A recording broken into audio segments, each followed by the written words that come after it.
filling the correct forms of the verb. Verb की जो correct forms होती हैं, जो क्रियाएं होती हैं, हाँ, तो वर्ब पहली हेडिंग है आपकी वर्ब. वर्ब मीन्स क्रिया. क्रिया, काम का करना या होना पाया जाए उसे क्रिया कहते हैं, है ना. जिस शब्द से कार्य का करना या होना पाया जाए उसे वर्ब कहते हैं.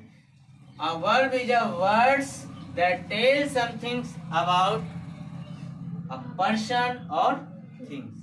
चाहे एक व्यक्ति हो या वस्तु हो, उसके द्वारा जो काम का करना या होना पाया जाए उसे हम क्रिया कहते हैं, वर्ब्स कहते हैं. ठीक है.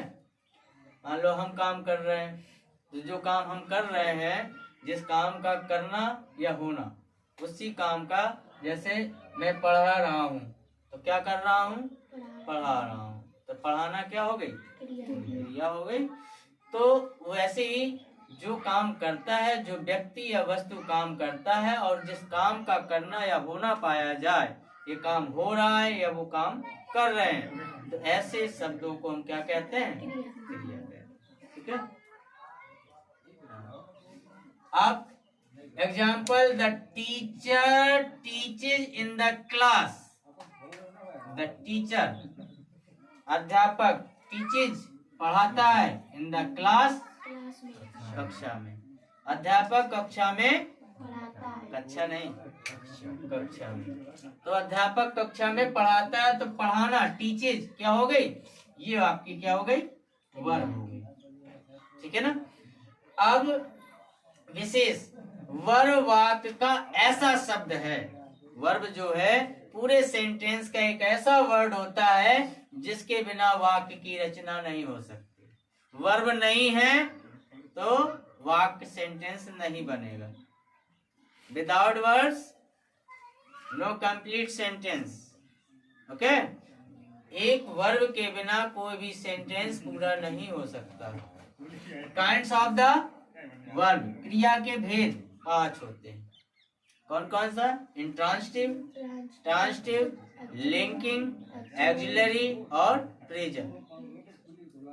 यानी कि transitive verb, intransitive verb, transitive verb, linking verb, auxiliary verb और प्रेजेंट वर्ब. ये 5 वर्ब्स होती हैं.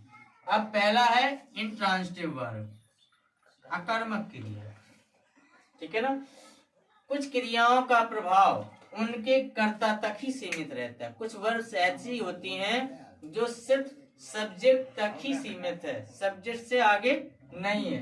इनके लिए कार्य कर्म की आवश्यकता नहीं पड़ती है. ये जो इंट्रांसिटिव वर्ब होती हैं, इनके लिए कर्म, ऑब्जेक्ट की कोई जरूरत नहीं होती है. क्यों? क्योंकि वो सब्जेक्ट तक ही सीमित रहती हैं. ऐसी क्रियाओं को हम क्या कहते हैं? इंट्रांसिटिव वर्ब कहते हैं. जैसे सीता डांसेज. डांसेज क्या हो गई? क्रिया. इसके आगे वर्ब की कोई जरूरत नहीं है, सीता नाचती है ना. तो सीता डांसेज ये नहीं होगा.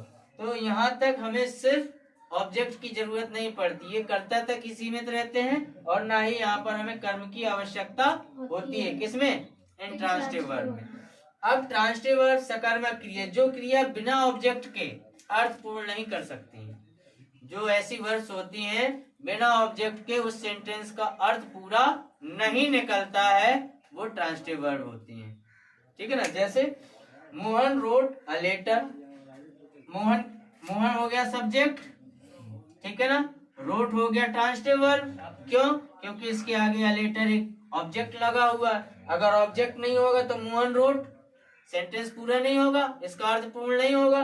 जब तक हम अ लेटर नहीं लिखेंगे या कोई भी चीज ना लिखें तो वो वाक्य, यानी कि ऐसी क्रियाएं जिसमें ऑब्जेक्ट के बिना किसी सेंटेंस का अर्थ पूर्ण ना हो, वो क्रियाएं क्या कहलाती हैं? ट्रांसिटिव क्रियाएं, सकर्मक क्रियाएं कहलाती हैं. ठीक है. और कुछ पूछना है इसमें? तुम्हें समझ में नहीं आया? आगे लक्ष्मी कुछ है पूछने के लिए? जो ना आया हो पूछ लो.